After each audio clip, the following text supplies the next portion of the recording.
김호중 가수는 음주운전 후 뺑소니 혐의로 1심에서 징역 2년 6개월에 실형을 선고받았으며 현재 항소심을 준비 중입니다.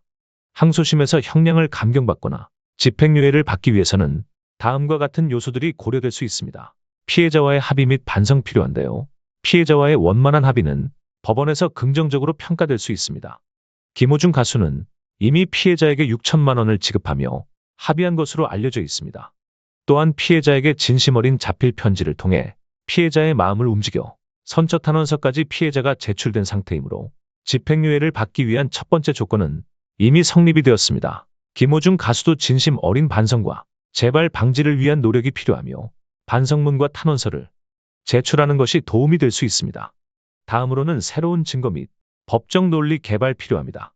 1심 판결에 영향을 미칠 수 있는 새로운 증거를 확보하거나 기존 증거에 대한 재검토를 통해 법적 논리를 강화하는 것이 중요합니다. 이를 통해 1심 판결의 부당함을 주장할 수 있습니다. 변호인의 철저한 준비가 필요한 시점인데요. 김호중 가수의 변호를 맡은 주영환 변호사는 다음과 같은 준비를 해야 합니다. 사건 기록의 면밀한 검토를 통해 1심 판결문과 증거 자료를 철저히 분석하여 항소심에서 다툴 쟁점을 파악해야 합니다. 유리한 양형 자료 수집을 통해 김호중 가수의 사회적 기여, 선행, 가족 관계 등 긍정적인 요소를 부각시킬 수 있는 자료를 준비해야 합니다. 1심에서 간과되었거나 잘못 적용된 법리를 찾아내어 항소심에서 적극적으로 주장해야 합니다. 가장 중요한 부분은 위험운전치상 적용을 피할 방법을 찾아 혐의가 인정 안 되도록 해야 합니다. 위험운전치상은 특정 범죄가 중처벌법에 따라 음주로 인해 사람을 다치게 한 경우에 적용됩니다. 이를 피하기 위해서는 다음과 같은 논리를 주장해야 합니다. 운전 상태의 세부적 검토인데요. 운전 당시 음주 상태와 실제 운전 능력에 미친 영향을 구체적으로 분석합니다. 사고가 음주와 직접적인 인과관계 없이 발생했음을 입증합니다. 사고 경위와 음주의 상관성 부정을 해야 하는데요. 사고 원인이 음주 외의 요인으로 상대방 과실, 도로 상태 등이라는 점을 강조합니다. 사고 당시 주변 목격자 진술 등을 통해 사고 당시 음주의 영향력이 경미했음을 증명합니다. 기존 판례도 적극 활용해야 합니다. 유사 사건에서 위험운전치상이 인정되지 않은 판례를 제시하여 법원이 이를 참고하도록 유도합니다. 그리고 마지막으로 팬들의 지원 방안이 중요합니다.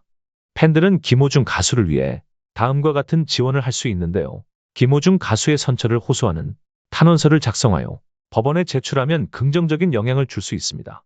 온라인과 오프라인에서 김호중 가수의 반성과 재기를 응원하는 메시지를 공유하여 사회적 분위기를 조성할 수 있습니다.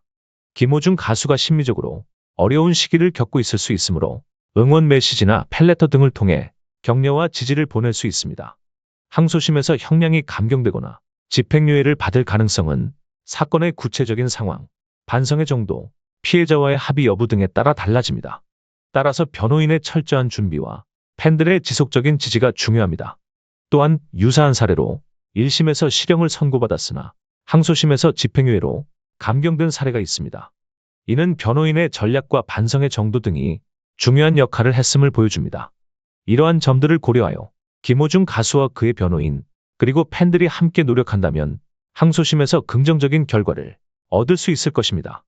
화면에 보이는 영상을 클릭하시면 음주운전으로 1심에서 실형을 선고받았으나 항소심에서 집행유예로 감형된 실제 사례를 참고하시면 도움이 될 것입니다.